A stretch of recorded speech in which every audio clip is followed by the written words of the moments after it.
বৃন্দাবনের ভগবানের বন্ধু ছিল 24 জন, কিন্তু আমরা সব নামগুলো জানি না, কয়েকটা নাম আমাদের শোনা থাকে, তাই তো?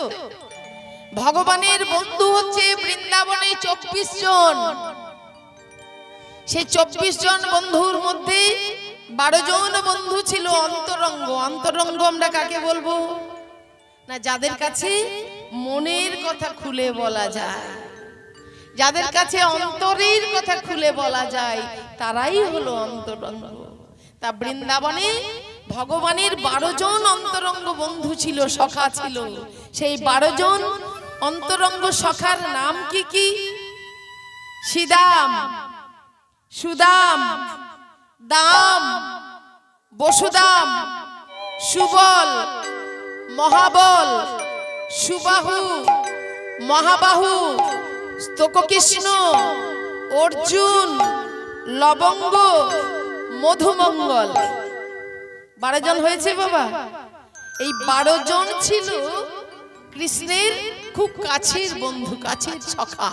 তারা সবসময় কৃষ্ণের সঙ্গে থাকতো। তা বাবা, এই 12 জন ছাড়াও কিন্তু আরো 12 জন সখা বা বন্ধু আছে। তাদের নামগুলি একটুখানি শুনে রেখে দিন, ভবিষ্যতে কাজে লাগতে পারে। আরো 12 জন সখা, 12 জনের গোনা হয়েছে। আর একবার বলে দিই, শ্রীদাম, সুদাম, দাম, বসুদাম, সুবল, মহাবল, সুবাহু, মহাবাহু, স্তোককৃষ্ণ, অর্জুন, লবঙ্গ, মধুমঙ্গল। 12 জন সখা। আচ্ছা, এবার একটু বলে নি যে এই যে 12 জন সখা হলো অন্তরঙ্গ, এবার আর 12 জন যে সখা আছে তাদের নামগুলো শুনে রেখে দিন। হলায়ুধ, অনুথপ, গন্ধর্ব, কিঙ্কিনী, বিলাসী, বসন্ত, উজ্জ্বল, অংশুমান, ভদ্রেশ্বর, কলম্বিম্ব, কুণ্ডরী, কপিন। হয়েছে? তাহলে 12 12 24 জন। আচ্ছা, এই 24 জন সখা হলো, আর কৃষ্ণ নিজে কতজন হলো? 25 জন। আর দাদা বলরাম কতজন হলো? 26 জন। এই 26 জন মিলে আমরা কিন্তু এত সুন্দর করে কোথাও শুনেছি কিনা জানি না মা, আমরা জানি ভগবান কৃষ্ণ গোষ্ঠে যায়, সখাদের সঙ্গে নিয়ে যায়, কিন্তু কতজন সখা যায়? 24 জন সখা, দাদা বলরাম, ভগবান নিজে, 26 জন মোট। প্রত্যেক দিন গোষ্ঠে যায়, আজকেও যাবে গোষ্ঠে। তা প্রথমে কার নামটা বললাম বলুন তো? প্রথমে ফার্স্ট বেঞ্চে বসলে কিন্তু তাদেরকে প্রশ্নটা বেশি করা হয়। প্রথমে কার নাম? প্রথমে কার নাম? সুদামা 2 নম্বরে আছে। হ্যাঁ, শ্রীদাম। এই দেখো, নাম্বার বেশি পেয়ে গেছে। প্রথমে হচ্ছে শ্রীদাম। তা এই যে 24 জন বন্ধু বা সখা, প্রথমে শ্রীদামের নামটা করা হচ্ছে, তার কারণটা কি? আরো তো অন্য কারো নাম করা যেতে পারত, কিন্তু প্রথমে শ্রীদামের নামটা করা হচ্ছে। তার কারণটা হচ্ছে এই শ্রীদাম হচ্ছে রাধা রানীর দাদা, তাই সম্মান দিয়ে শ্রীদামকে সবার সমস্ত সখার আগে শ্রীদামের নামটা ধরে ডাকা হতো। কারণ শ্রীদাম হচ্ছে রাধা রানীর দাদা। রাধা রানীরা ছিল 2 বোন 1 ভাই। রাধা রানী আর অনঙ্গ মঞ্জুরি ছিল বোনের নাম, আর দাদার নাম ছিল শ্রীদাম। যেহেতু শ্রীদাম হচ্ছে রাধা রানীর দাদা, তাই সম্মান দিয়ে শ্রীদামের নামটাকে সবার প্রথমে বলা হতো। আজকে সেই 24 জন সখাকে নিয়ে ভগবান গোষ্ঠে যাবেন। সুদামা, এবার একটু মন দিয়ে শুনুন, যার কথা আজকে আমরা শুনবো। এই সুদামাকে ভগবান কৃষ্ণ যখন ডাকতেন দূর থেকে, কি বলে ডাকতেন? এই সুদামা, সুদামা, এই সুদামা, এই সুদামা। সুদামার কথা শুনবো। এই সুদামার মা রচনা দেবী সুন্দর করে সুদামাকে সাজিয়ে দিচ্ছে নানা অলংকার দিয়ে। মা গোষ্ঠে যাবে, ভগবান কৃষ্ণের সঙ্গে গোচারণে যাবে, তা মা সুন্দর করে সাজিয়ে দিচ্ছে। আর সুদামাকে বলছে, সুদামা শোন, এই দেখ, এই কানাইয়ের সঙ্গে গোষ্ঠে যাবি তো, এই যে প্রখর রৌদ্র, এই রৌদ্রের মধ্যে কিন্তু একদম ঘোরাঘুরি করবি না, ছাওয়ার মধ্যে খেলা করবি। আজকে ভগবান সমস্ত সখাদের নিয়ে গোচারণ ক্ষেত্রে এসে কোথায় দাঁড়ালেন? যমুনার তীরে। আজ খেলো তো খেলো তো খেলো তো খেলো তো খেলো তো খেলো তো খেলো তো আজ খেলো তো আজ খেলো তো আজ খেলো তো আজ খেলো তো খেলো তো রাম সুন্দর শ্যাম। খেলো তো সুন্দর কেমন খেলেছে খেলা ব্রজের কানু। দেখো নবলক্ষ চড়াই ধেনু খেলেছে খেলা ব্রজের কানু। কেমন ঘুরি ফিরি বাজাইবেন সে খেলা ব্রজের কানু। কেবল ঘুরি ফিরি বাজাইবেন।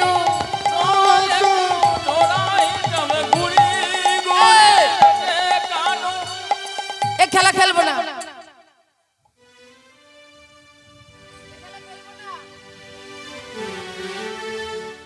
প্রতিদিন একই খেলা খেলতে ভালো লাগে না। সমস্ত সকালে বলছে শোন কানাই আজকে এই খেলা আর খেলবো না। আরে প্রত্যেকদিন একই খেলা খেলতে ভালো লাগে, আজকে না আমার একটা আলাদা খেলা খেলবো। তখন সমস্ত সকালে বলছে আরে কি খেলা খেলবি বলতো? আচ্ছা দাদা বলো না। হ্যাঁ রে বল। বলছে তুমি বলো না আজকে কি খেলা খেলা যায়? আজকে একটা নতুন খেলা খেলবো, জানিস তো? কি নতুন খেলা বলো তো? আজকে খেলবো কাঁধে কড়া আর কাঁধে চড়া। কাঁধে কড়া আর কাঁধে চড়া। ওমা, আজকে খেলার নাম হচ্ছে কাঁধে কড়া আর কাঁধে চড়া। তা কাঁধে করবেটাকে? আজকের খেলার নাম হচ্ছে মা কাঁধে কড়া আর কাঁধে চড়া, মানে কাঁধে করে নিয়ে একজনকে এখান থেকে বংশীবাগ পর্যন্ত নিয়ে যেতে হবে। তা কাঁধে করবেটাকে? কমিটির দাদা বাবুরা মনে মনে ভাবছেন তুমি পয়সা নিয়ে কীর্তন করতে এসেছো, কাঁধে তোমাকেই করতে হবে। হরি বল হরি বল।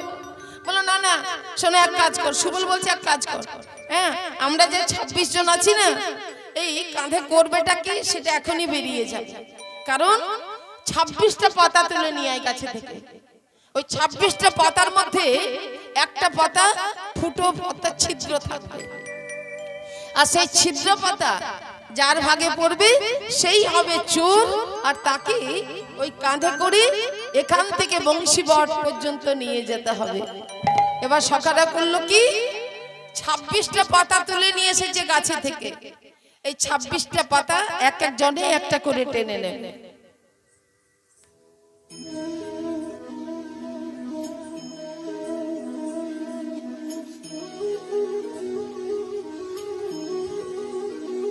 এই তোর পাতাটা ভালো পাতা? ভালো পাতা? ওটা কি ফুটো পাতা? না রে আমার তো ভালো পাতা। এই দেখ। হ্যাঁ আমারটা ভালো কথা। জানাই তোর পাতাটা দেখি। আমার পাতাটা?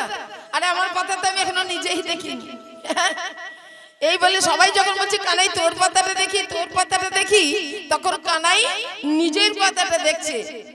এই দেখ ফুটো রয়েছে।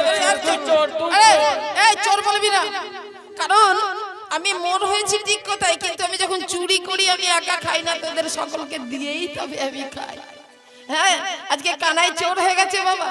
এবার কি করছি না, কানাই যেই চোর হয়ে গেল সর্বপ্রথম কাঁধে কে উঠছে? সুদামা।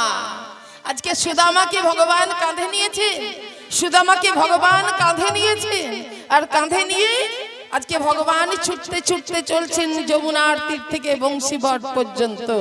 আজ সুদামারে লইয়া কানাই ছুটিতে লাগিল। মায়ের উলুধ্বনি উলুধ্বনি ছুটিতে লাগিল।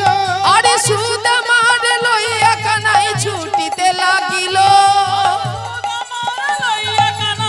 ছুটিতে লাগিল। আরে বক্র অম্র বৃক্ষ তলে আসিয়া দাঁড়ালো। এই কানাই কানাই কানাই দাঁড়া রে দাঁড়া রে দাঁড়া রে, দাঁড়া রে। কানাই দাঁড়া রে দাঁড়া রে কেমন পাকা পাকা আমি ধরেছি দাঁড়া রে দাঁড়া রে পাকা আম ধরেছে, দাঁড়া রে, দাঁড়া রে। শোন কানাই, আরে তখন থেকে আমাকে নিয়ে ছুটছিস, তোর খিদে পেয়েছে এই বলে সুদামা কি করলো মা না কানাইয়ের কাঁধে চেপে ওই গাছে থেকে সুন্দর টুক করে একটি পাকা আম পেড়ে নিল। আর যেই পাকা আমটি পেড়ে নিয়েছে মনে মনে ভাবছে কানাই কানাই তুই কখন থেকে আমাকে নিয়ে ছুটছিস কাঁধে করে, আরে তোর বড় খিদে পেয়েছে না রে। এই বলে কানাইকে যেই আমটা খাওয়াতে যাচ্ছে সুদামা, যেই খাওয়াতে গেল মা সঙ্গে সঙ্গে আবার ফিরিয়ে নিল। না না, কানাইকে প্রথমে দেওয়া যাবে না, কারণ কংস রাজা বড় দুষ্টু রাজা, যে একটা শিশু হত্যার জন্য একটা নারী স্তনে বিষ মাখাতে পারে, সেই ইচ্ছা করলে এই বাগানের গাছটার মধ্যেও সে ফলের মধ্যেও বিষ দিতে পারে। তাই এই আমটার মধ্যে যদি বিষ থাকে আর কানাইকে দিলে, কানাই আমটা খেলে যদি মারা যায় তাহলে তো আমরা কানাইকে বাঁচাতে পারবো না। কিন্তু আমি যদি আমটা খেয়ে মারা যাই কানাই কিন্তু আমাকে বাঁচাতে পারবে। তাই সুদামা কি করলো মা, সেই আমটাকে সুন্দর আম, বাগানের একদম লাল টুসটুসে আম, সুদামা কি করলো এক কামড় আমটা খেলো। এক কামড় খাওয়ার পরে বলছে না আমটা বড় মিষ্টি, না না এই আমটার মধ্যে কোনো বিষ নেই, এটা এটা কানাইকে দেওয়া যেতে পারে। এই বলে এক কামড় খাওয়ার পরে যখন কানাইকে আমটা দিতে যাচ্ছে আবার ফিরিয়ে নিল। না, আমটার এই দিকটাতে বিষ নেই, কিন্তু আমটার উল্টো দিকে যদি বিষ থাকে, আমটার উল্টো দিকটায় যদি বিষ থাকে তাহলে তো কানাইকে খাওয়ালে কানাই মারা যাবে। তাই কি করলো সুদামা, সেই আমটাকে উল্টো দিকটা আর এক কামড় খেয়ে নিল।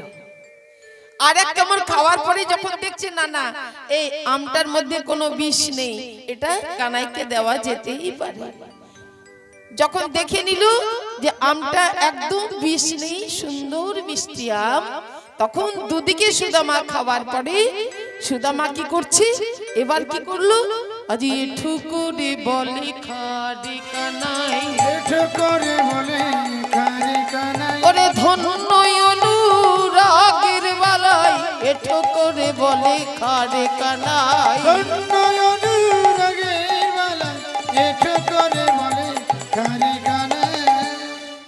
এই হচ্ছে বাবা অনুরাগ। আজকে বৃন্দাবনে সখারা ভগবানকে কতটা ভালোবাসে যে মনে মনে ভাবছে যে আমটার মধ্যে যদি বিষ থাকে তাহলে কানাইকে দিলে তো কানাই খেলে মারা যাবে, তাই আমি মারা গেলে কোনো ক্ষতি নেই, আমি মারা গেলে কানাই আমাকে বাঁচাতে পারবে। এই হচ্ছে ভগবানের প্রতি অনুরাগ।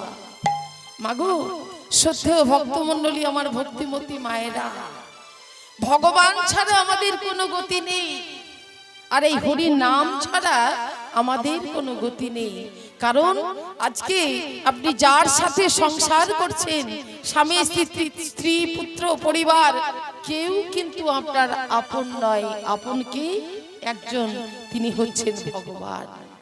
তাই যেখানেই হরি সভা হোক, এই যে আপনাদের এত সুন্দর পরিবেশ, খুব ভালো লাগছে মা দেখে, যে ঝাপড়া জানি না কত বড় গ্রাম, আমি এর আগেও একবার এসেছি, তখনও দেখেছিলাম যে বহু ভক্তের সমাগম হয়েছে, আজও দেখছি মা যে বহু ভক্ত এসেছেন কীর্তন শুনতে। আমি আপনাদেরকে করজোরে বলবো যে ভগবানের নাম ছাড়া কিন্তু আমাদের কোনো গতি নেই, ভগবানের চরণ ছাড়া আমাদের কোনো গতি নেই। তাই গ্রামের সবাই মিলে সহযোগিতা করবেন, যাতে প্রত্যেক বছর এই কমিটির দাদা বাবারা অন্তত একদিন হলেও যেন ভগবানের নাম কীর্তন এই হরিবাসরের ব্যবস্থা করতে পারেন। আপনারা সবাই সাহায্যের হাত বাড়িয়ে দেবেন। তবে দেখুন বাবা, মায়েদের বলি, বাবাদের বলি যে এই যে হরিসভা, এই হরিসভাতে একটা খরচের ব্যাপার আছে। কারো যদি আপনি 1 টাকা দিন মা, ভগবান আপনাকে 5 টাকা ফিরিয়ে দেবে। সুদামা যখন ভগবানকে আমটা দিল, 2 কামড় খাওয়ার পরে আমটা যেই কানাইকে দিয়েছে, কানাই তখন অমৃত বদনে আমটা খাচ্ছে। আহ, কি মিষ্টি, কি মিষ্টি রে সুদামা। সুদামাকে যেই বলেছে কানাই যে সুদামা আমটা বড় মিষ্টি রে, তুই তো 2 কামড় খেয়ে নিলি, তারপরে আমাকে দিলি, তা আমি যে আমটা খাচ্ছি না খুব মিষ্টি।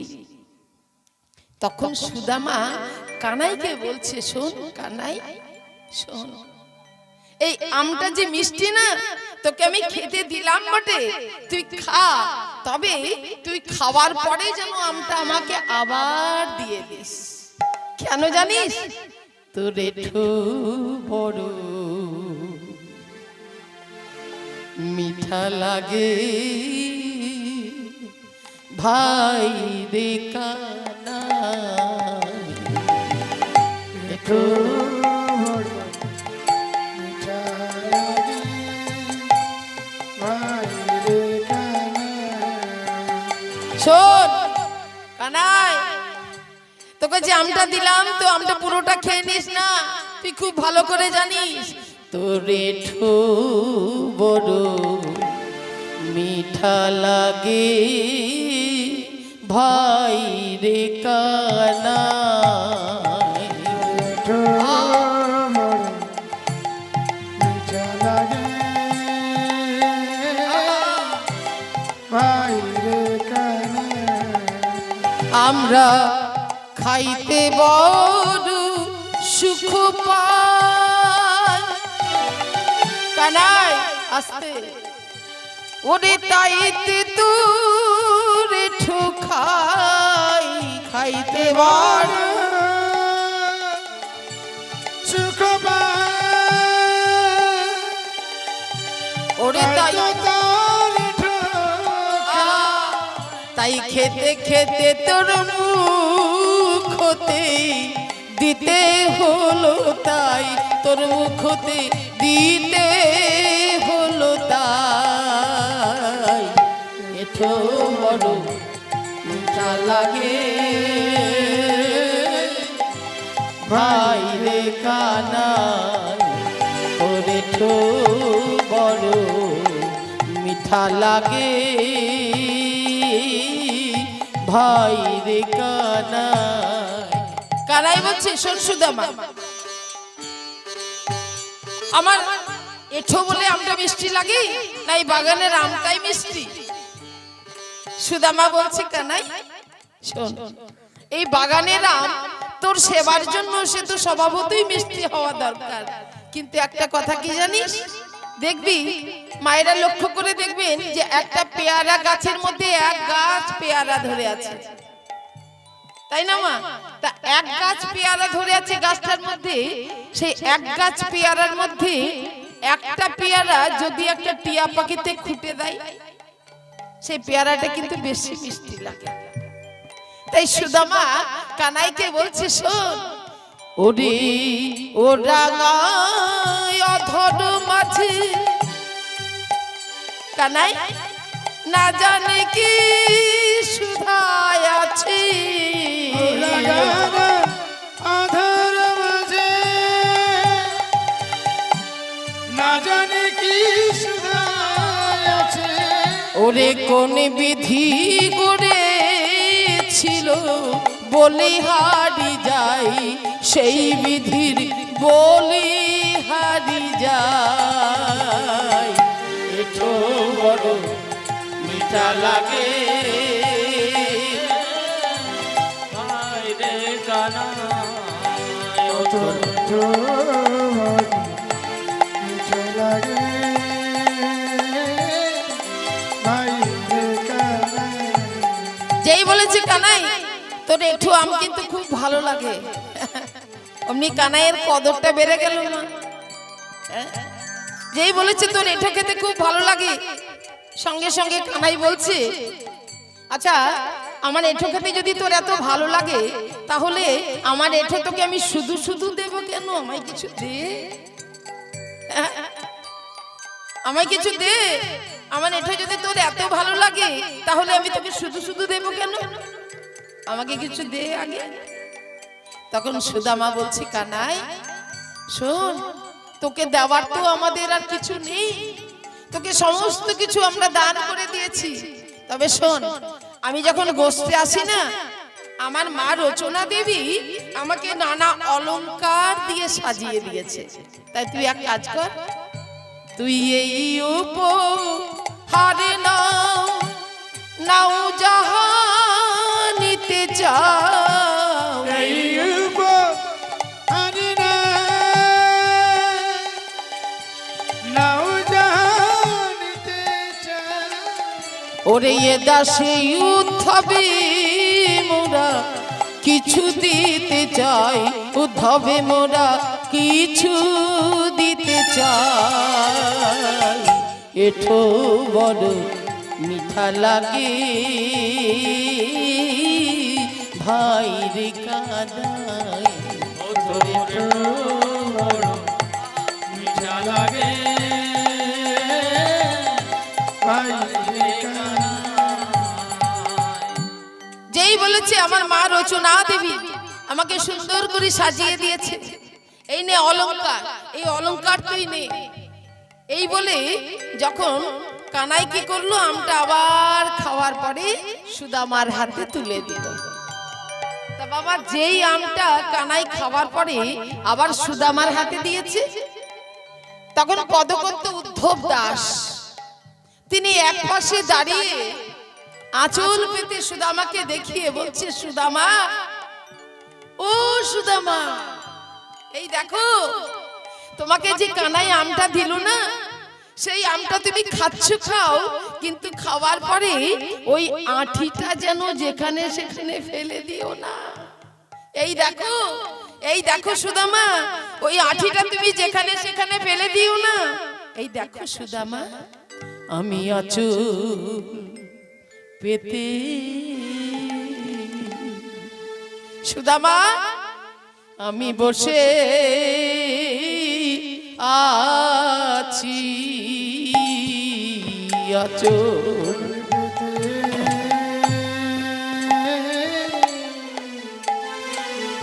আমি বসে আছি প্রসাদের কণা কণা পাবো বলে, আমি আঁচল পেতে বসে আছি প্রসাদের কণা।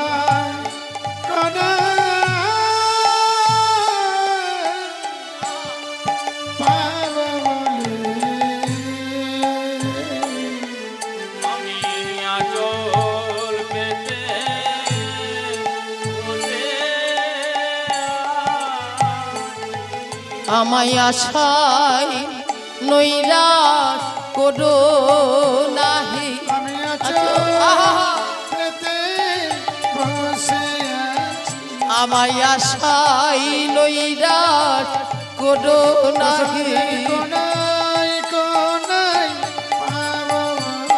আমি আঁচল পেতে বসে আছি, আশা করে বসে আছি। আমি আঁচল পেতে বসে আছি, কোনায় কোনায় পাবো বলে। আমি আঁচল পেতে বসে আছি, কোনায় কোনায় পাবো বলে।